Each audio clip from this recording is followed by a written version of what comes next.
अस्सलाम वालेकुम, क्या हाल है आपका? ठीक हैं आप लोग? अच्छा, एक भाई ने ये कमेंट किया था कि सर आप सीए की फ़ील्ड के रिलेटेड एक कंप्लीट गाइडलाइन की वीडियो बनाएँ कि सीए टोटल कितने इयर्स का होता है और इसके कौन-कौन से कॉलेजेस हैं जो सीए करवाते हैं और कौन से अच्छे इंस्टीट्यूट्स हैं जहाँ से सीए हम कर सकते हैं। इसके कितने लेवल्स होते हैं, तो ये जो वीडियो है इसमें कंप्लीट हम बात करेंगे कि सीए डिग्री है क्या और इसके कितने लेवल्स होते हैं और इसका कंप्लीट जो ड्यूरेशन टोटल कितना है और कौन-कौन से ऐसे इंस्टीट्यूट्स हैं। सबसे पहले जो सीए है, सीए के 4 लेवल्स होते हैं।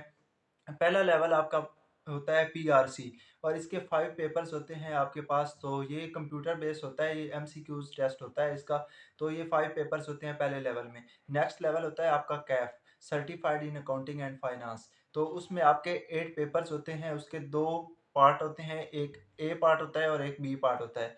तो आपने टोटल 8 पेपर देने होते हैं। इसकी ड्यूरेशन की बात करें तो पीआरसी का ड्यूरेशन है वो टोटल 6 मंथ में क्लियर हो जाता है, हर स्टूडेंट कर लेता है। और बाकी आगे जो कैप होता है इसका अगर ड्यूरेशन और नॉर्मल ड्यूरेशन की बात की जाए तो इसका 1.5 ईयर में कंप्लीट हो जाता है कैप।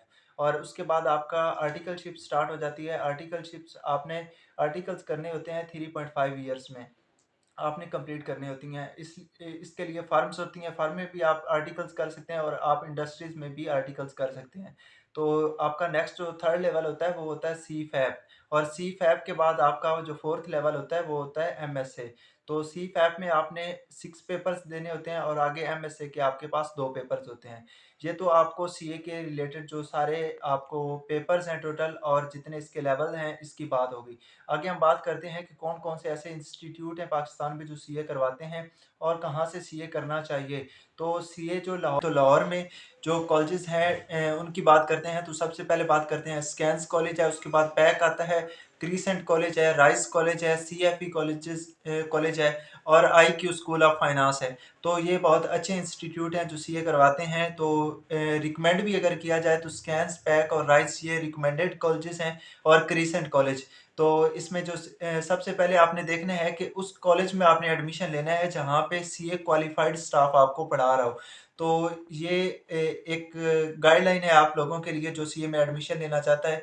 और बाकी इसकी फ़ीस की बात की जाए कितनी होती है, तो इसके लिए बहुत सी अफ़वाहें आप लोग सुनेंगे कि फ़ीस 15 लाख होती है, 5 लाख होती है, 10 लाख होती है, तो ये आप लोग सुनेंगे। लेकिन जो फ़ीस की अगर बात की जाए तो फ़ीस टोटली जो पीआरसी की फ़ीस है वो मैक्सिमम आपकी 7 टू 80,000 होती है। और उसके बाद ये आगे कैफ की बात की जाए, कैफ में एक जो पेपर होता है उसकी फ़ीस मैक्सिमम अगर बात की जाए 20 टू 25,000 होती है। तो बाकी आर्टिकल्स में आपका जो स्टाइपेंड होता है उसकी भी बात की जाए, स्टाइपेंड जो होता है वो 22,500 से आपका स्टाइपेंड स्टार्ट होता है। और जैसे ही आप नेक्स्ट सीफैप के 2 पेपर्स पास करते हैं तो यही आपका स्टाइपेंड जो है ये 44 हो जाता है। और उसके बाद अगर आप एमएसए का एक पेपर पास कर लेते हैं तो ये स्टाइपेंड आपका एंड होगा 85,000 मैक्सिमम पे जाके जो स्टाइपेंड आपका एंड होता है। तो उसके बाद आपका सीए क्वालिफाई हो जाता है और फिर आप जॉब करते हैं। जॉब आपने ऑडिट वगैरह किसी भी फर्म में जॉब करते हैं या आपने कोई इंडस्ट्री चूज़ कर लेते हैं। तो इसकी जो सैलरी होती है, स्टार्टिंग सैलरी वो 1.5 लाख से 2 लाख के दरमियान सैलरी स्टार्ट होती है। और जैसे-जैसे आपका एक्सपीरियंस बढ़ता जाएगा, जैसे-जैसे आपके आगे आपका थोड़ा आप फ़ैमिलियर हो जाएँगे इस फ़ील्ड से, तो इसी तरह आपका सैलरी पैकेज भी साथ-साथ बढ़ेगा।